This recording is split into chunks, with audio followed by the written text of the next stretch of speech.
কথাগুলো শেষ পর্যন্ত শোনার অনুরোধ করলাম। আমার প্রিয় ভাই ও বোনেরা, প্রিয় আব্বাজানেরা, আম্মাজানেরা, কোরআন নাজিল হয়েছিল এই রমজানে, আর তারাবি সেই কোরআনের সাথেই আমাদের সম্পর্ক নতুন করে জাগিয়ে তোলে। আমরা সারাদিন রোজা রাখি, সন্ধ্যায় ইফতার করি, কিন্তু রোজার সবচেয়ে বড় আনন্দ হলো তারাবি নামাজের মধ্যে।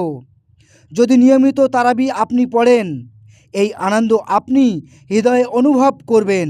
আর এই রমজানেই যদি মহান আল্লাহ পাকের কাছ থেকে গুনাহ মাপ না চেয়ে নিতে পারি, তবে আর কবে চেয়ে নেব।